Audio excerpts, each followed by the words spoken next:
यहाँ पे हम मेटाबोलाइट्स के बारे में आपको बताएंगे। तो मेटाबोलाइट्स के बारे में कौन कौन से मेटाबोलाइट्स हैं, यहाँ पे दो टाइप्स के मेटाबोलाइट्स हैं जिसके बारे में हम इस वीडियो लेक्चर में देखने वाले हैं। तो देखिए, व्हाट इज मेटाबोलाइट्स। बायोमोलिक्यूल में जो 11th का एनसीईआरटी है ना, बहुत सारे बच्चे परेशान रहते हैं। ये तो बेसिक चीजें हैं जो इसे क्वेश्चन आते हैं नीट में। तो इस बायोमोलिक्यूल में मेटाबोलाइट्स के बारे में हम आज इस टॉपिक में देखने वाले हैं। तो यहाँ पे हम टॉपिक क्या ले रहे हैं, मेटाबोलाइट्स। क्या ले रहे हैं हम, metabolites. Metabolites, bolites. What is metabolites. Metabolites क्या है।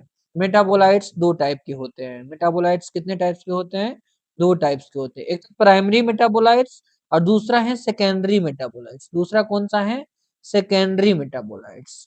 तो यहाँ पे यदि हम देखेंगे तो एक है प्राइमरी मेटाबोलाइट्स, एक है यहाँ पे primary primary primary metabolites, metabolites. और दूसरा है यहाँ पे सेकेंडरी मेटाबोलाइट्स। कौन सा है, सेकेंडरी मेटाबोलाइट्स। अब ये क्या होता है, सेकेंडरी मेटाबोलाइट्स, मेटाबोलाइट्स। अब मेटाबोलाइट्स है केमिकल। मेटाबोलाइट्स क्या है, बायोमोलिक्यूल है, बायोकेमिकल है। अब जैसे कि मैंने बात किया ग्लूकोज का, जैसे ग्लूकोज है, इसके बाद एमाइनो एसिड है, एमाइनो एसिड है, ठीक है ना। इसके बाद फैटी एसिड है। तो ये सारे क्या है, मेटाबोलाइट्स हैं। फैटी एसिड है, ये सब मेटाबोलाइट्स हैं। क्यों मेटाबोलाइट्स हैं, बिकॉज ये मेटाबॉलिक एक्टिविटी में, मेटाबॉलिक रिएक्शन में पार्टिसिपेट होता है, इसलिए इसको हमने बोला है मेटाबोलाइट्स। तो ये मेटाबोलाइट्स कोई सा भी है जो केमिकल है, सेल के अंदर में है और पार्टिसिपेट हो रहा है मेटाबॉलिक रिएक्शन में, दैट इज मेटाबोलाइट्स। मेटाबोलाइट्स हैं। तो मेटाबोलाइट्स यहाँ पे दो टाइप के हमने बताए हैं आपको, कौन कौन से, तो प्राइमरी है, दूसरा कौन सा है, सेकेंडरी है। पहले हम लेते हैं प्राइमरी मेटाबोलाइट्स। तो प्राइमरी मेटाबोलाइट्स क्या होता है, primary primary metabolites, metabolites, those metabolites. यहाँ पे वैसा मेटाबोलाइट्स जो डायरेक्ट पार्टिसिपेट हो रहा है केमिकल रिएक्शन में, डायरेक्ट पार्टिसिपेट हो रहा है मेटाबॉलिक एक्टिविटी में, कोई सा भी जो it have the specific function, एक पार्टिकुलर कोई काम होता है इसका जो डायरेक्ट पार्टिसिपेट करता है सेल के मेटाबॉलिक एक्टिविटी में। तो primary metabolites direct play role in the metabolic activity. तो direct direct direct participate participate in metabolic metabolic activity, metabolic activity. Metabolic process क्या है, इसमें दो टाइप से मेटाबॉलिज्म होता है। एक तो है anabolism, that is making process. यहाँ पे क्या हो रहा है कि छोटे छोटे जो मॉलिक्यूल है वो उसमें केमिकल रिएक्शन होता है, लार्ज बायोमोलिक्यूल बनता है, that is known as the anabolism. That is making process, it is मतलब बनने का प्रोसेस है, क्या है, एनाबॉलिज्म। दूसरा है कैटाबॉलिज्म, टूटने का, ब्रेकिंग प्रोसेस। कैटाबॉलिज्म में कोई सा भी बड़े मॉलिक्यूल है, लार्ज बायोमोलिक्यूल है, ब्रेक होता है, स्टार्च ब्रेक होता है। जो हम स्टार्च बॉडी के अंदर इनटेक करते हैं, उन उनके बॉन्ड का हाइड्रोलाइसिस होता है, ब्रेक डाउन होता है। तो स्टार्च का ब्रेक होना, that is catabolism process, catabolic process. जबकि बनना, ठीक है ना, ग्लूकोज का मेकिंग होना ड्यूरिंग द फोटोसिंथेसिस। आपको पता है कि फोटोसिंथेसिस के दौरान हम जानते हैं कि कार्बन डाइऑक्साइड, वाटर, ये सब पार्टिसिपेट होता है केमिकल रिएक्शन में। बनता क्या है, बनता है वहां पे ग्लूकोज। तो ग्लूकोज का जो बनने का जो प्रोसेस है, वो कौन सा प्रोसेस है, वो प्रोसेस है एनाबॉलिज्म। तो यहाँ पे जो मेटाबॉलिक प्रोसेस दो टाइप से होता है जो मैंने आपको बताया है अभी। अभी देखिए कि direct participate in the metabolic process, metabolic process, chemical reaction that occur inside the cell, तो मेटाबॉलिक प्रोसेस केमिकल रिएक्शन जो सेल के अंदर में होता है, मेटाबॉलिक प्रोसेस, ठीक है। अब इनके बहुत सारे एग्जाम्पल हैं। It have the identifiable function, कोई एक आइडेंटिफाई होता है इसका फंक्शन, एक पार्टिकुलर काम करता है। इसके एग्जाम्पल हम यहाँ पे बहुत सारे देखेंगे। तो देखिए, सबसे पहले इसका एग्जाम्पल हम देखते हैं। प्राइमरी मेटाबोलाइट्स कौन सा है? तो प्राइमरी मेटाबोलाइट्स है जैसे ग्लूकोज है, ठीक है ना। Glucose, glucose direct participate in the chemical reaction, you can say during the जो रेस्पिरेशन होता है और रेस्पिरेटरी प्रोसेस होता है, ग्लूकोज पार्टिसिपेट होता है। ग्लूकोज का ब्रेक डाउन होता है किसमें? ग्लाइकोलाइसिस प्रोसेस में, क्रेब साइकिल में ग्लूकोज का ब्रेकिंग डाउन होता है। ग्लूकोज टूटने पे वहां पे क्या मिलता है हमको? वहां पे मिलता है एनर्जी, एटीपी। ग्लूकोज का ब्रेक डाउन हो रहा है, एटीपी बन रहा है, that is the metabolic, metabolic process है, कैटाबॉलिज्म है, और एनर्जी वहां पे हमको मिल रहा है। यानी कि सॉरी, डायरेक्ट पार्टिसिपेट हो रहा है ना केमिकल रिएक्शन में, तो ग्लूकोज है डायरेक्ट पार्टिसिपेट हो रहा है। एमाइनो एसिड है, क्या है? Amino acid which direct participate in the formation of protein।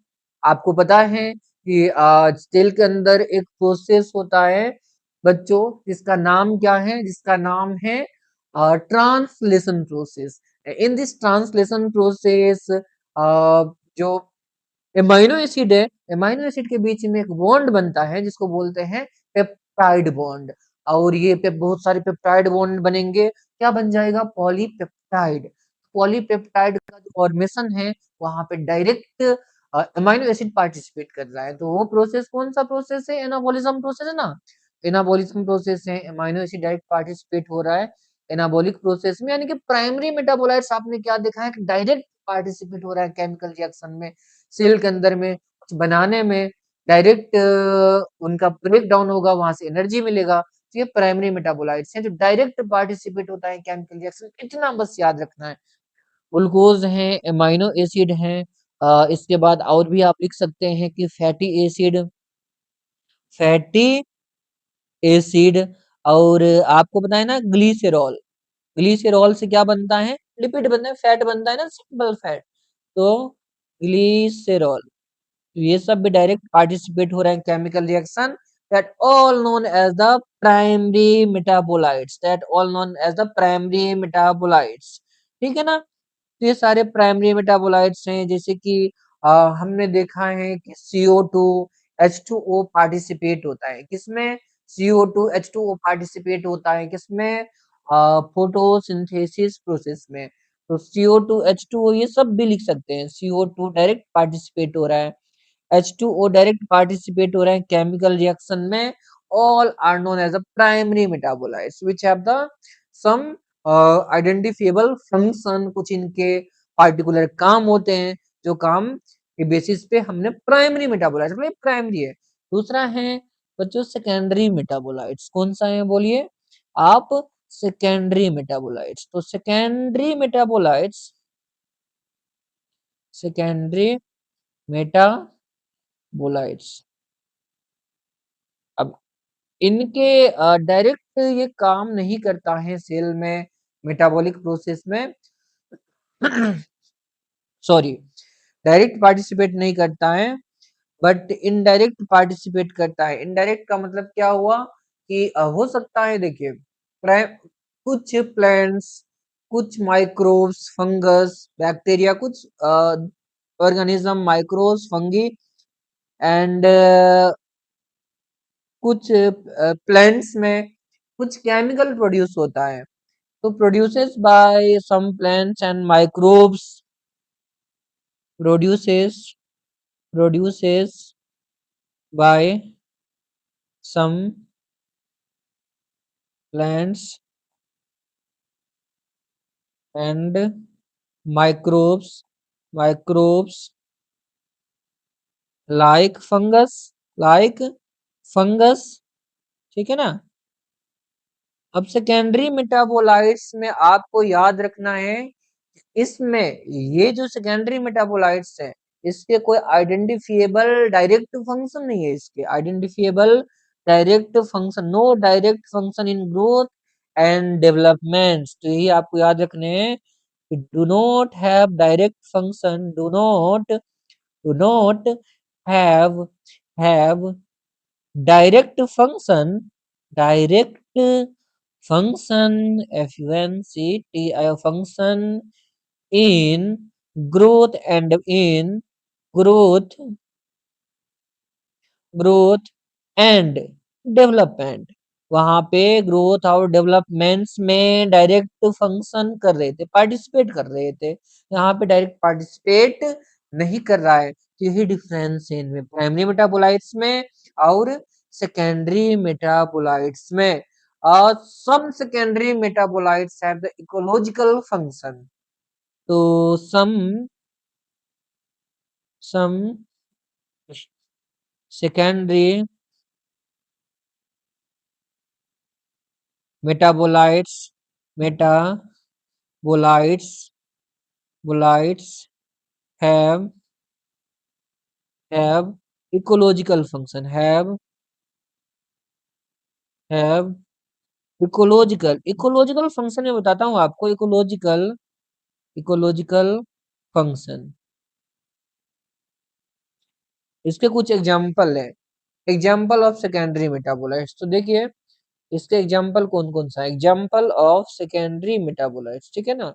हम लेते हैं यहाँ पे example of secondary metabolites,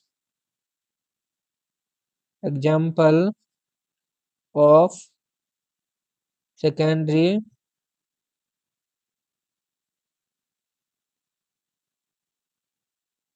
metabolites. बहुत सारे मेटाबोलाइट्स सेकेंडरी मेटाबोलाइट्स एग्जाम्पल है, जैसे पिगमेंट्स। यहाँ पे हम बात करेंगे पिगमेंट्स। पिगमेंट्स क्या काम करता है प्लांट्स के अंदर, जो फ्लावर में हम पिगमेंट्स देखते हैं वो खास करके किस चीज में काम आता है, इंसेक्ट को अट्रैक्ट करने में। क्यों? क्योंकि इंसेक्ट जरूरी है पॉलिनेशन के लिए। तो जो पोलन ग्रेन मेल फ्लावर से या स्टिक एंथर से स्टिग्मा पे जो लाने का काम करता है वो कौन करता है, वो करता है इंसेक्ट। इंसेक्ट को अट्रैक्ट करने के लिए जो फ्लावर है ना उसके पत्ते में कलर होते हैं और जो पिगमेंट्स होते हैं, और ये पिगमेंट्स जैसे कि हम बात करेंगे कैरोटिनॉइड्स, एंथोसाइनिन।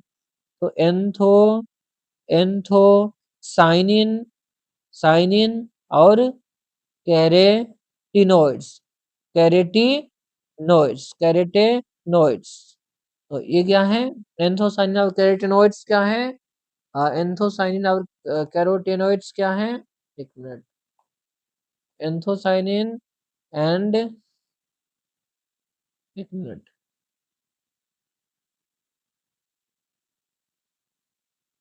ये स्पेलिंग मिस्टेक है, इसको सही करेंगे। अरे डिलीट क्यों नहीं हो रहा है, हाँ, एंथोसाइनिन एंड कैरोटेनोइड्स, ये होता है टेनोइड्स। ये क्या है, ये है सेकेंडरी मेटाबोलाइट्स। डायरेक्ट ये पार्टिसिपेट नहीं हो रहे हैं कोई केमिकल रिएक्शन में, कोई आइडेंटिफिएबल फंक्शन नहीं है, बट ऐसा नहीं कि कुछ भी फंक्शन नहीं है, कुछ तो फंक्शन है। पिगमेंट्स हैं, एल्केलॉइड्स हैं, एल्केलॉइड्स, एल्केलॉइड्स में कौन सा है, morphine, morphine fin and codeine. Morphine codeine, morphine painkiller होता है, कोडिन जैसे मेडिसिन में यूज किया जाता है, हम यूज करते हैं। सम या मैक्सिमम जो सेकेंडरी मेटाबोलाइट्स हैं वो यूज होता है ह्यूमन वेलफेयर में। तो ह्यूमन वेलफेयर में यूज होता है, हम यूज करते हैं सेकेंडरी मेटाबोलाइट्स, सारे यूज हो रहा है। जैसे एल्केलॉइड्स हैं, पिगमेंट्स हैं, पिगमेंट्स भी हम यूज करते हैं बहुत सारे, फूड में भी यूज करते हैं और कलर में भी यूज करते हैं पिगमेंट्स। इसके बाद टर्पेनोइड्स, टर्पेनोइड्स, टर्पेनोइड्स, यहाँ पे दो टाइप के टर्पेनोइड्स हैं, मोनो मोनो टर्पेनोइड्स, टर्पेनोइड्स, और दूसरा कौन सा है, डाई टर्पेनोइड्स, डाई टर्पेनोइड्स। तो ये भी सेकेंडरी मेटाबोलाइट्स हैं। और कौन सा है, इसेंशियल ऑयल, इसेंशियल ऑयल। ये सब आपको याद रखने हैं सारे, lemon grasses oil, grasses lemon grasses oil. इसके बाद और कौन सा सेकेंडरी मेटाबोलाइट्स है? और सेकेंडरी मेटाबोलाइट्स है टॉक्सिन। टॉक्सिन कुछ प्लांट्स अपने अंदर में स्टोर कर लेते हैं। जो ग्रेजिंग वाले एनिमल है ना, जो उस प्लांट्स को खा जाते हैं, उनसे बचने के लिए, that is ecological function. Toxin कौन सा है? Urban, urban and ricin, urban and ricin.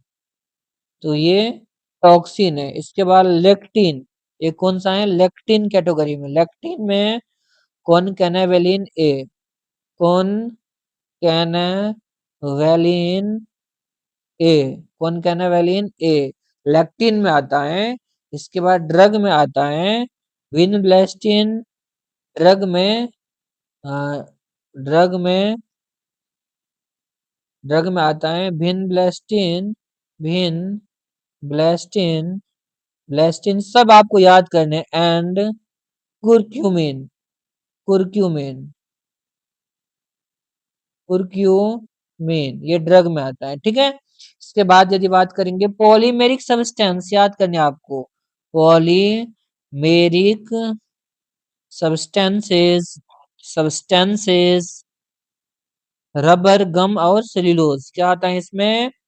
Rubber, gum and cellulose, cellulose. तो ये आता है किसमें? पॉलीमेरिक सब्सटेंस है, पॉलीमर है। तो इतने सारे जो मैंने सेकेंडरी मेटाबोलाइट्स नोट करवाया है, वो आपको याद करने हैं सब। ये सेकेंडरी मेटाबोलाइट्स एग्जांपल आपको याद कर लेने हैं। जितने भी सेकेंडरी मेटाबोलाइट्स हैं सब आपको याद कर लेने। ये सारे क्या हैं? सेकेंडरी मेटाबोलाइट्स हैं। ठीक है ना? जितने भी हैं, 1 2 3 4 5 6 7 8, ये सारे नीट में आते हैं, तो याद करने हैं आपको। इसके बाद यदि बात करेंगे तो सेकेंडरी मेटाबोलाइट्स ह्यूमन वेलफेयर में यूज होता है, ये आपको याद रखने हैं। Useful many of them, many secondary metabolites use in, many secondary secondary metabolites are useful in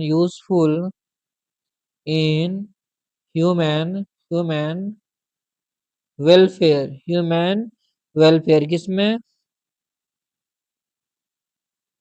human welfare में हमारे काम आते हैं सेकेंडरी मेटाबोलाइट्स। तो ये हमने देखा है प्राइमरी मेटाबोलाइट्स और सेकेंडरी मेटाबोलाइट्स। तो आपको समझ में